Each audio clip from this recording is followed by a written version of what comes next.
Seperti banyak jembatan-jembatan besar di Indonesia, jembatan Cirahong juga menyimpan misteri. Konon Sob, di jembatan Cirahong ini beredar kepercayaan adanya sosok gaib yang dikenal dengan nama Eyang Rahong. Cerita lainnya Sob, konon katanya saat proses pembangunan jembatan, ada sebuah persembahan atau tumbal sepasang pengantin. Pengantin ini masih menurut cerita dari mulut ke mulut, sengaja dikorbankan sebagai persembahan untuk kelancaran pembangunan jembatan Cirahong. Ceritanya nih Sob, konon sebelum pembangunan jembatan dimulai, seorang perwakilan dari pemerintah Hindia Belanda menemui seorang sesepuh desa bernama Sukasna untuk meminta petuah. Namun menurut Sukasna, pembangunan jembatan tersebut akan berjalan lancar dan tidak ada gangguan-gangguan yang bersifat mistis. Saat pembangunan berjalan Sob, ternyata banyak gangguan yang tidak masuk akal. Salah satunya adalah Sungai Citandui yang banjir meski tidak datang hujan. Pihak suruhan Hindia Belanda kembali memutuskan untuk menemui Sukasna. Akhirnya, sesepuh desa itu mencoba berkomunikasi dengan makhluk gaib yang dipercaya merupakan penghuni Sungai Citandui. Dalam komunikasi beda alam tersebut Sob, Sukasna mengetahui bahwa lokasi pembangunan jembatan itu adalah kediaman sepasang siluman ular bernama Nyai Oda dan Aki Boh Ang. Agar pembangunan jembatan dapat diselesaikan, kedua siluman ular tersebut meminta tumbal berupa sepasang pengantin baru.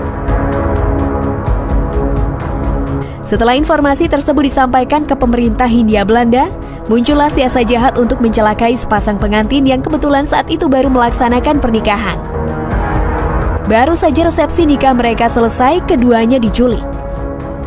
Nah, setelah menyediakan sesajen di dekat jembatan, kedua pengantin yang malang dimasukkan ke dalam lubang pondasi dalam keadaan terikat tali. Para pekerja kasar yang berkontribusi dalam pembangunan jembatan Cirahong tidak mengetahui terdapat sepasang pengantin baru di dalam lubang pondasi. Pemerintah Hindia Belanda meminta para pekerja untuk segera mengecor jembatan.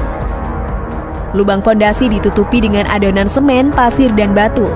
Kedua pasangan pengantin baru itu pun terkubur di sana. Konon Sob, kedua pengantin mendiami bagian tengah jembatan, sementara Nyai Oda dan Aki Boh Ang mendiami kedua sisi samping jembatan Cirahong.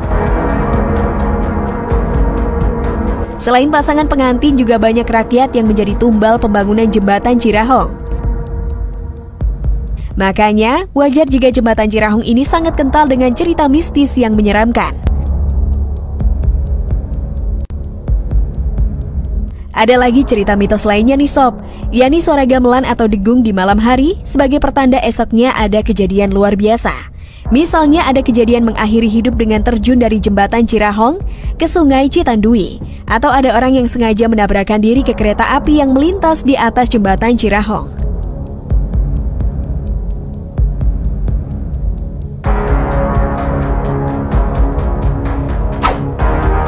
Nah Sobat Asik, percaya atau tidak dengan kisah tersebut, semuanya dikembalikan pada pribadi masing-masing.